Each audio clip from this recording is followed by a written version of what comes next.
지금 바울은 도망친 종 오네시모와 그의 옛 주인인 빌레몬 사이에서 그들을 중재하느라고 애쓰고 있습니다.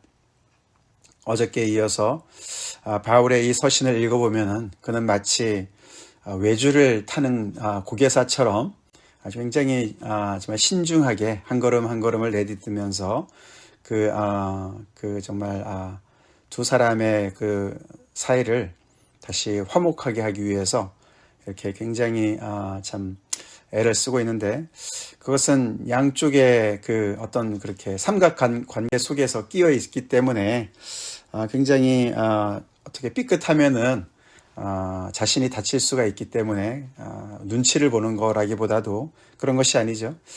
양쪽 다 사랑하기 때문에 그렇죠. 예, 정말 오네시모도 사랑하고 또 빌레몬도 사랑하기 때문에 그 두 사람의 관계가 지금 어려운 상태에 있는 그것을 안타깝게 여기고 그 두 사람의 관계가 다시 회복되기를 바라는 그런 마음이 있는 것이죠.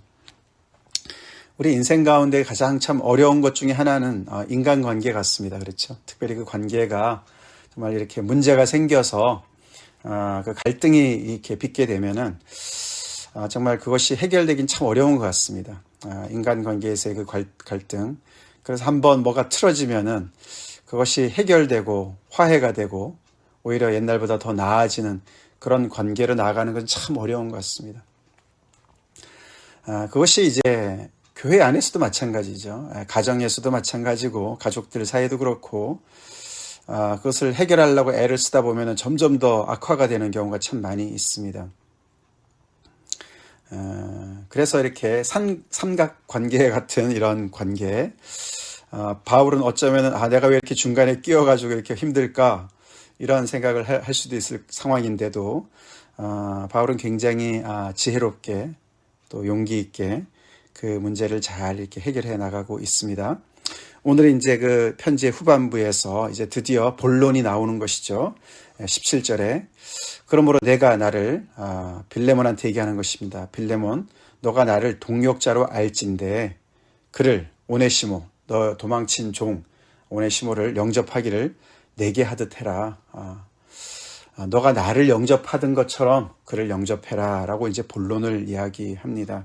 사실 어저께 16절에서 비슷한 이야기를 했지만 그보다 훨씬 더 강력한 이야기를 하는 것이죠. 16절, 그 이후로는 종과 같이 대하지 아니하고 종 이상으로 곧 사랑받는 형제로 둘 자라. 내게 특별히 그러하거든 하물며 육신과 주 안에서 상관된 내게랴.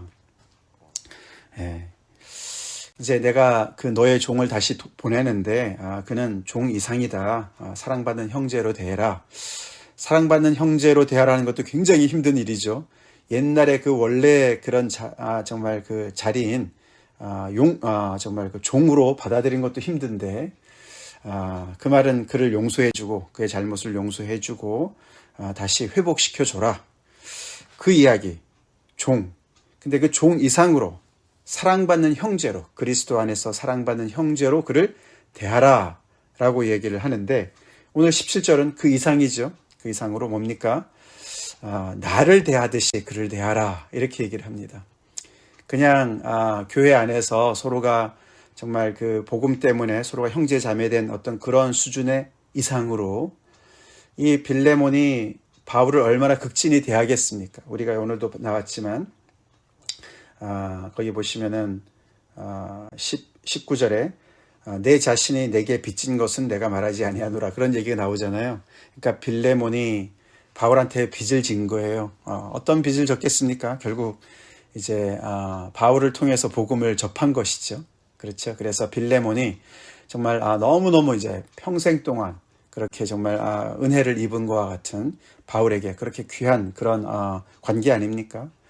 그러니까 빌레몬의 입장에서는 바울을 너무너무 이제 극진히 대하는 그런 상황이 아니겠습니까? 근데 바울이 나를 동역자로 알진대 그를 나처럼 대해줘라. 즉 이제 오네시모를 도망친 종인 오네시모를 용서하고 그를 옛날의 종의 신분으로 회복시켜주는 것뿐만 아니라 그를 그리스도 안에서 복음 안에서 사랑하는 형제로 받아줄 뿐만 아니라 더 나아가서는 동역자 레벨로 나와 같이 그렇게 그를 대해줘라 라고 본론에 아주 이렇게 얘기를 하고 있습니다. 그렇게 강력하게 얘기할 수 있었던 것은 앞에서 쭉 바울이 애를 쓴 것이 있기 때문에, 그런 발판이 되었기 때문에 그렇게 얘기를 할 수 있는 것이죠. 그냥 무턱대고 이렇게 얘기하는 것은 강요하는 거가 되죠. 그렇죠? 예. 너는 왜 이렇게 안 하느냐? 왜 못하느냐? 그렇게 얘기하지 않습니다. 앞에서 먼저 그는 바울이 그 빌레몬과 얼마나 그런 정말 복음 안에서 귀한 관계인지를 다 얘기를 했고요.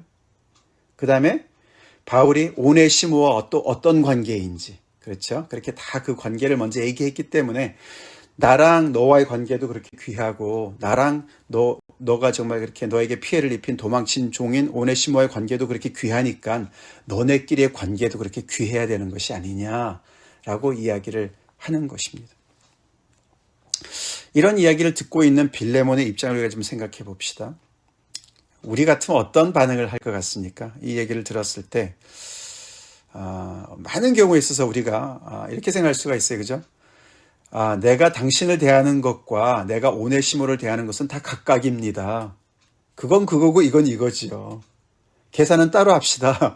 그렇게 얘기할 수가 있을 것 같아요. 그렇죠? 그렇지 않습니까? 내가 당신을 귀하게 여기고 당신에게 은혜를 입고 내가 당신을 정말 극진히 대하는 것과 나한테 피해를 주고 이렇게 도망친 종을 대하는 것과는 각각입니다. 왜 그걸 자꾸 연결을 시킵니까? 우린 그렇게 흔히 얘기합니다. 그렇죠? 굉장히 현대적인 이야기죠. 현대인들의 그런 정말 생각이죠. 근데 그것은 우리가 굉장히 하나만 알고 둘을 모르는 상황인 것이죠. 굉장히 똑똑한 것 같지만 똑똑 바보죠. 똑똑한 바보입니다. 왜 그렇습니까? 우리는 이 세상에 사는 것은 외딴 섬으로 사는 사람은 없어요. 그렇죠? 그리고 이렇게 나는 나고 당신은 당신이야 라고 얘기하는 것은 죄의 결과지, 하나님께서 원래 창조하신 목적의 그런 모습은 절대로 아니고, 특별히 우리가 복음 안에 들어갔을 때는 절대로는 그렇게 얘기할 수가 없습니다. 우리는 복음 안에서 한 몸입니다. 서로 연결되어져 있습니다. 그래서 바울이 이렇게 얘기할 수 있는 것은 어저께 나와 있었던 1장 6절, 이 빌레몬서에서 가장 핵심 구절은 6절입니다. 이로써 내 믿음의 교제가 우리 가운데 있는 선을 알게 하고, 믿음의 교제, 그 교제라는 단어, 코이노니아라는 단어가 가장 중요한 핵심 단어지요. 이 말은 그냥 이렇게 우리가 좀 쉽게 푼다면은, 우리가 복음을 아는 사람들, 믿음 안에 들어온 사람들은 하나님의 은혜를 받은 사람들이고, 그리고 그런 사람들은 이 하나님의 은혜 속에 발을 담근 사람이다, 이렇게 표현할 수가 있을 것 같아요. 하나님의 은혜에 발을 담근 인생들이라는 거예요. 하나님의 그 복음 안에 우리가 참여하게 된 것이죠. 참석하게 된 것이죠. 그래서 거기에 복음에 발을 담근 사람들은 서로가 다 복음으로 연결되어져 있다는 얘기를 하는 거예요. 아멘? 코이노라는 단어는 공동 참여를 얘기합니다. 공동 참여. 이게 공동 책임이란 말이 있잖아요. 그죠? 공동 책임이란 말이 있어요. 그죠? 그런 것처럼 공동 참여인 거예요. 복음 안에 내가 들어갔는데 나는 혼자야, 이렇게 얘기할 수 있는 사람이 하나도 없다는 거예요. 우리가 복음 안에 들어가 있다면은 우리는 모두가 복음에 발을 담근 사람이고, 그러면 우리는 복음에 발을 담근 사람으로서 서로가 다 연결을 되어졌다는 것을 이 공동 믿음의 교제라는 단어가 얘기해줘요. 교제, 코이노니아. 그래서 내가 당신을 대하는 것과 내가 오네시모를 대하는 것은 각각 다른 것입니다 라고 얘기를 해서는 안 된다는 것을 우리가 알 수가 있어야 되는 것이죠. 다 연결되어진 것이죠. 바울이 왜 이렇게 얘기를 합니까? 바울은 왜 정말 빌레몬에게 그런 또 은혜를 또 베풀고, 또 오네시모에도 이렇게 정말 또 은혜를 베풀면서 그렇기 때문에 너네끼리도 이렇게 잘 지내라 라고 얘기를 합니까? 바울도 이 복음 안에 발을 담근 사람이기 때문에 그 정말 복음에 정말 정신에 입각해서 그렇게 살아가기 때문에 그렇게 이야기를 하는 것이죠. 그래서 이렇게 감옥에 갇힌 그런 입장이면서도 불구하고 그들이 그 복음에 합당하게 서로가 관계하라고 그렇게 정말 공동 참여를 하라고 그렇게 정말 권면하고 있는 것이죠. 그 얘기만 하지 않습니다. 18절에 보면은 은혜만 앞세우지 않죠, 그죠? 계산도 하자. 그러면 계산. 우리 그렇죠, 그죠? 은혜는 은혜고 계산할 건 계산해야 돼요, 그죠? 그냥 무조건 용서해. 그렇지는 않습니다, 그렇죠? 18절에 그가 만일 내게 불의를 행하였거나 내게 빚진 것이 있다면, 그렇죠. 분명히 이 오네시모가 뭔가를 그에게 정말 피해를 입힐 수도 있는 상황이죠, 그죠? 가정을 합니다. 그런 것이 있다면 그것을 내 앞으로 계산해라. 내 이름으로 달아둬라. 그가 뭔가 너한테 빚진 것이 있다면은 내 이름으로 달아둬라. 내가 대신 계산해 주겠다. 그렇게 이야기를 하죠. 빌레몬은 어저께도 봤지만 이 골로새 교회에 있는 그 가정교회 중에 하나인 이렇게 그 교회 리더로 있는 것 같았습니다. 그렇죠? 그래서 그의 가족들이 있었고, 그리고 또 교회 식구들이 있었어요. 그렇죠? 그 교회 식구들이 뭐 얼마나 많이 있었겠습니까? 뭐 몇백 명이 됐겠습니까? 그렇진 않았을 거예요. 그렇죠? 몇십 명 됐겠죠. 그런 중에 같이 있었던 오네시모가 도망을 친 거 아닙니까? 오늘날로 말하면은 빌레몬이 뭐 목사나 장로 정도 된다고 볼 수 있을 텐데, 그 집에 같이 있었던 종이 도망을 친 거지 않습니까? 뭐 주변에 말이 많았겠죠, 그렇죠? 상상해보면, 그렇죠? 얼마나 잘못해줬으면 그 종이 도망쳤을까? 오죽했으면 도망쳤을까? 뭐 이런 오네시모를 편을 드는 사람들도 있을 것이고, 그렇죠? 아니면 또 빌레몬의 편을 드는 사람도 있었을 것이고, 굉장히 좀 난감한 입장이었을 거예요, 그렇죠? 그리고 이 종이 도망을 치니까 뭔가 당장의 그런 자기의 그런 경비가 필요했겠지 않습니까? 그래서 아마도 뭔가 도망치기 위해서 어디에 좀을 도망쳐서 좀 처음에 정착하기 위해서까지 필요한 그런 어떤 비용을 챙겨가지고 도망친 것이 아닌가, 뭐 이런 생각을 해볼 수가 있는 것인데, 이런저런 이제 여러 가지 일들이 있는 것인데, 그 모든 것들을 따질 건 따지지만 그래도 그 따지는 거를 나한테로 넘겨라. 그 오네시모한테 다 따지고 잘잘못을 다 얘기하고 그렇게 하지 말고 나한테 다 넘겨라 라고 얘기를 하는 거예요. 빌레몬과 오네시모가 다시 화목하기 위해서, 화해하기 위해서는 잘잘못을 따지긴 따져야 돼요. 그렇죠? 그런 거 없이 어떻게 그것이 화해가 되겠습니까? 그렇죠? 근데 그 모든 것을 바울이 나한테 넘겨라. 나랑 같이 하자. 그렇게 얘기하는 거예요.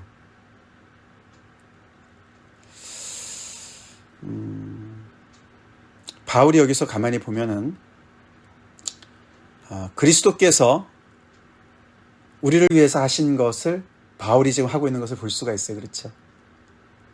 하나님께서 우리의 잘잘못을 다 따져가지고, 그렇죠? 우리 그렇게 하나님 앞에 설 수 없는 죄인들 아닙니까? 그렇죠? 근데 그것을 마치 예수님께서 아버지, 이 사람이 잘못한 모든 것을 나한테 계산하세요. 내가 십자가에서 다 지불하지 않았습니까? 라고 말씀하시는 거나 똑같은 것으로 바울이 그렇게 여기서 중간 입장을 하고 있다는 것이에요. 놀라운 일입니다. 그렇죠? 빌레몬한테 예수님에게 따져, 예수님에게 받아, 이렇게 얘기를 안 해요. 그렇죠? 바울이 나한테 받아, 이렇게 얘기를 합니다. 그러면서 19절에 나 바울이 친필로 쓰는데 내가 갚겠다. 내가 보증하는데 내가 갚을 거야. 나한테 얘기해. 그러면서 내가 이 외에 내 자신이 내게 빚진 것은 내가 말하지 아니하노라. 이 말을 첨부합니다. 그렇죠? 근데 생각해보면 너도 나한테 빚진 것이 있어 라고 얘기를 은근히 이렇게 붙이는 것이죠.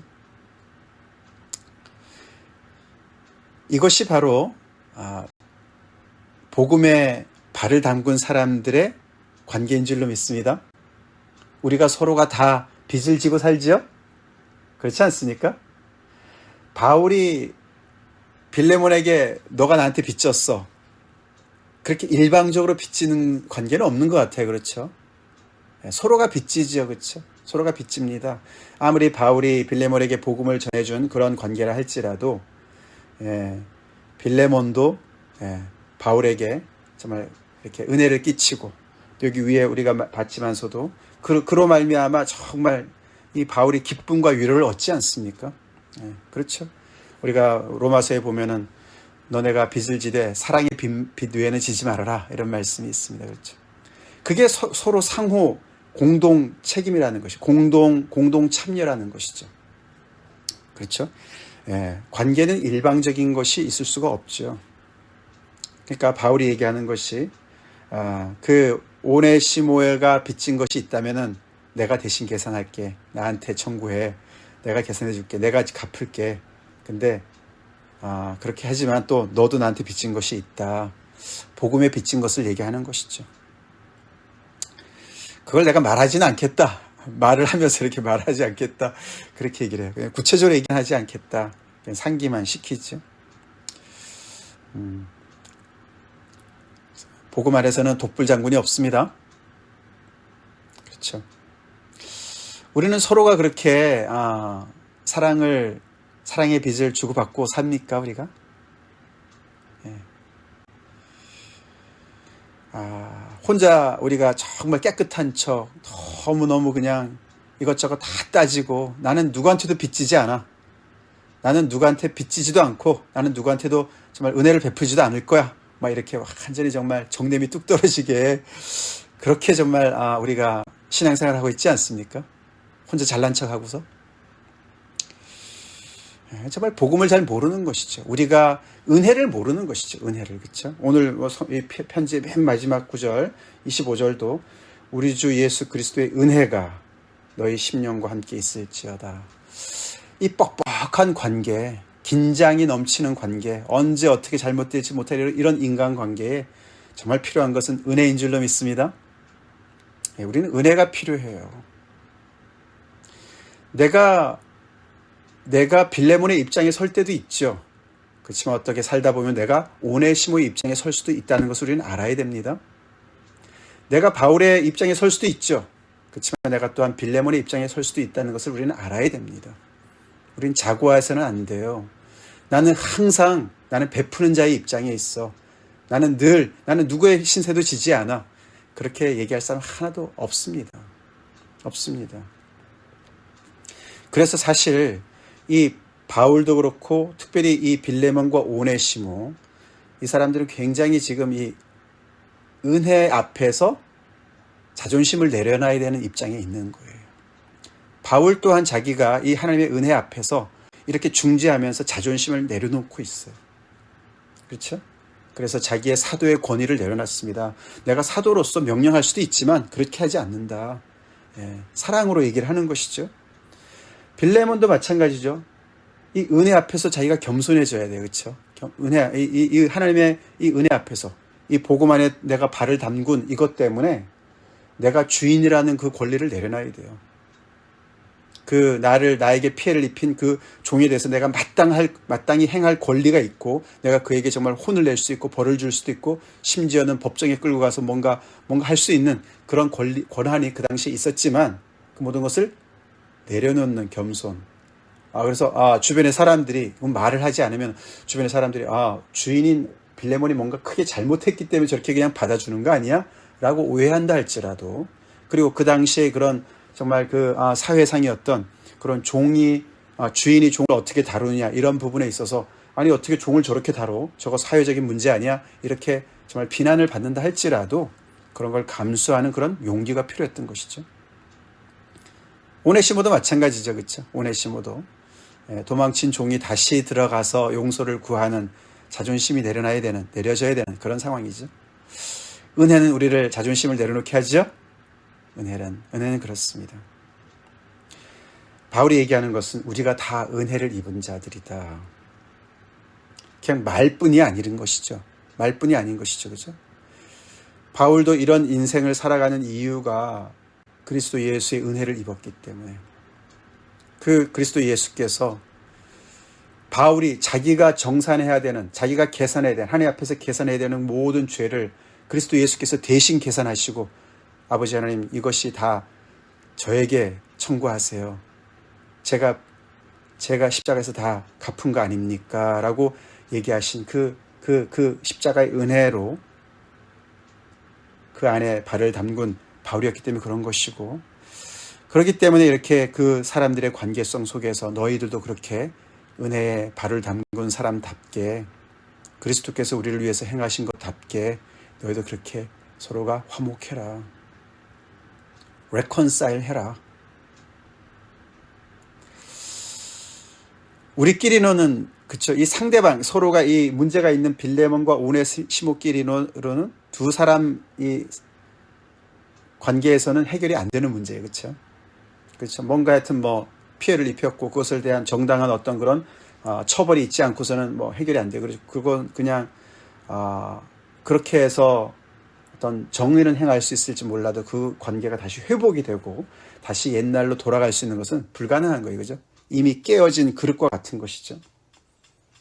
근데 놀라운 것은 하나님의 은혜가 있으면, 십자가의 은혜가 있으면 이 깨어진 관계가 다시 붙을 수가 있는 거죠. 그렇죠? 화해가 일어날 수 있는 거예요. 화목이 일어날 수가 있는 거예요. 그게 십자가의 능력인 줄로 믿습니다. 우리 고린도후서 5장 말씀, 어저께 제가 5장 17절 읽어드렸는데 그 이후로 제가 더 읽어드렸어요. 17절, 18절. 그런즉 누구든지 그리스도 안에 있으면 새로운 피조물이라 이전 것은 지나갔으니 보라 새 것이 되었도다. 오네시모가 새로운 피조물이 된 것이죠. 빌레몬이 그렇습니다. 그렇기 때문에 새로운 피조물답게 새 세상에 사는 사람들답게 그렇게 너네가 새롭게 살아라. 그 새롭게 살아가는 내용이 18절에 나옵니다. 모든 것이 하나님께로서 났으며 그가 그리스도로 말미암아 우리를 자기와 화목하게 하시고 또 우리에게 화목하게 하는 직분을 주셨다. 화목이라는 단어가 나옵니다. reconcile. 하나님께서 우리를 하나님과 우리의 사이를 화목하게 하셨고 우리에게 화목하는 직분을 주셨다. 그래서 하나님과 우리 사이가 화목하게 된 것처럼 서로 간의 화목을 또 할 수 있게 또 다른 사람들이 하나님과 화목하게 할 수 있게 그런 화목해 하는 직분을 우리에게 주셨다.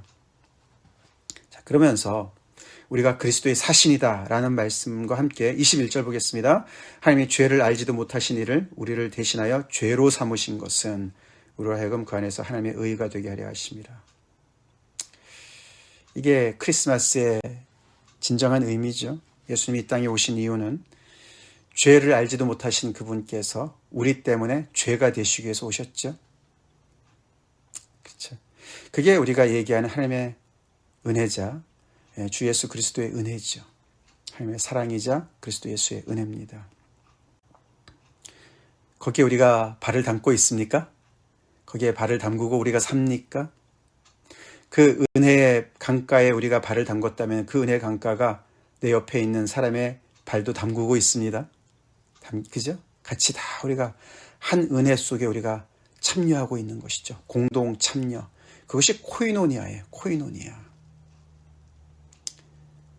그래서 바울이 그 복음에 참여하기 때문에 그리고 또 빌레몬도 지금 이미 그 복음의 안에 많이 깊이 발을 담그고 있습니다. 그렇죠? 그래서 그렇게 그가 가정교회를 인도하고 거기에 많은 성도들을 정말 격려하고 그래서 그가 성도에 대한 사랑과 주 예수에 대한 사랑이 믿음이 이렇게 소문이 나고 우리 어저께 봤지만서도 그렇죠. 그렇게 열심히 헌신해서 영혼들을 섬기고 있는 거 아닙니까? 빌레몬도 그 복음 안에 깊이 발을 담그고 있는 사람이에요. 근데 그 깊이 발을 담그고 있는 그런 그 사람인데 그 사랑이 그 은혜가 이 도망친 오네시모에게까지 영향이 가도록 그렇게 살아라, 그렇게 되라라고 얘기하고 있는 거예요, 바울이. 우리 복음 안에 발을 담그고 있는 사람들입니까? 우리 그러면은 우리 그런 은혜가 더욱더 주변의 사람들한테 계속해서 확장될 수 있도록 우리 그렇게 하나님 앞에 섭시다. 우리 크리스마스를 맞이해서 특별히 우리 가운데 혹시 관계에 문제가 있다면은 그 어떤 때보다도 더 우리는 화목을 위해서 애를 써야 됩니다. 그게 크리스마스의 메시지죠. 평강의 왕으로 오신 주님께서 하나님과 우리의 사이를 화목하게 하시고 또 서로 간에 화목하게 하는 그런 직분을 또 행하라고 말씀하시는 그 말씀에 우리가 순종하는 길인 줄로 믿습니다. 그렇게 해서 나로 하여금 주 안에서 정말 기쁨이 넘치게 해라. 나를 편안하게 해달라. 그렇게 얘기하면서 너가 순종할 것을 내가 확신하고 썼다. 근데 내가 말한 것보다 더 행할 줄 안다. 도망친 종을 용서하고 종으로 받아들이고 사랑하는 형제로 받아들이고 더 나아가서 동력자로 받아들이는 것 이상이 뭐가 있겠습니까? 그 이상으로 더 할 줄 안다. 아마도 종에서부터 해방을 시켜주는 것을 얘기하는지 모르겠으나 그렇죠. 그렇게 정말 이 빌레몬한테 열어놓는 것이죠. 너가 더 정말 내가 말한 것 이상으로 할 줄로 믿는다. 그렇게 얘기하면서 이제 마지막으로 내가 거기 방문할 수 있도록 숙소를 마련해주고 너네가 기도해서 내가 이 감옥에서 나갈 수 있기를 내가 소망한다라고 얘기하면서 주변의 같은 동력자들 이름을 언급하면서 편지를 마무리합니다. 특별히 에바브라를 먼저 언급하죠. 그 골로새 교회, 이 빌레몬이 있는 그 교회에 먼저 복음을 전했던 그 에바브라 이야기를 먼저 합니다. 그래서 이 모든 것들이 바울의 혼자의 이야기 아니라 이런 동력자들이 함께 기도하면서 함께 공동 프로젝트로 공동 참여하는 이 많은 사람들이 함께 정말 이 화목의 이런 일들을 같이 응원하는 그런 분위기로 이 편지를 마무리합니다. 빌레몬서는 굉장히 섬세한 편지입니다. 그리고 굉장히 어떻게 보면은 전략적인 그런 편지이기도 합니다. 그렇죠. 그래서 중재하는데 굉장히 지혜가 필요하죠. 네. 우리 이 크리스마스 시즌을 맞이하여서 모든 긴장된 인간관계 속에 주 예수 그리스도의 은혜가 넘치기를 우리 기도합시다. 그래서 정말 이렇게 정말 깨어질 수밖에 없는 관계가 다시 복음으로 말미암아 서로가 더 그리스도의 본을 받아서 우리를 위해서 죄가 되신, 죄를 전혀 모르시는 그 예수께서 죄가 되셔서 그 모든 계산을 저에게 하세요 하나님. 그렇게 우리를 위해서 대신 정말 십자가를 지신 그 주님의 은혜에 걸맞게 우리 관계성이 풍요해지길 간절히 기도합시다. 다 같이 기도하겠습니다. 하나님 감사합니다. 빌레몬서 너무나 아름다운 바울 서신 통해서 다시 한번 이 땅의 아버지 우리의 정말 죄를 담당하시기 위해서 죄를 모르시는 주님께서 죄가 되신 하나님의 크신 은혜를 그리스도 예수의 그 크신 은혜를 저희가 다시 한번 떠올립니다. 하나님 우리 한 사람 한 사람 은혜로 그 하나님의 복음 안에 발을 담그게 되었습니다. 복음은 하나고 우리 모두가 그 복음 안에 발을 담근 사람들입니다. 그래서 우리는 서로가 다 연결되어져 있음을 다시 한번 이 서신을 통해서 확인합니다.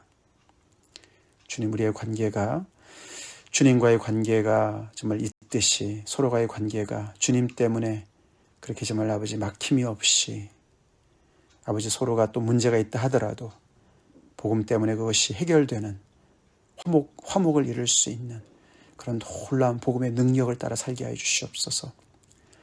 주님 세상은 점점 더 사악해지고 더 거칠어지고 정말 은혜가 바닥이 나는 그런 아버지 하나님 정말 각박한 세상을 우리가 봅니다. 크리스마스 시즌에 특별히 더 아버지 주의 자녀들이 하나님의 크신 십자가의 은혜로 더 풍성해지게 도와주시고 아버지 평강의 왕으로 오신 우리 주님을 본받아서 화평케 하는 자들로 우리 주변에서부터 열심히 정말 아버지 애쓰는 저희가 되게 도와주시옵소서. 예수님 이름 받들어 간절히 기도 올려옵나이다. 아멘.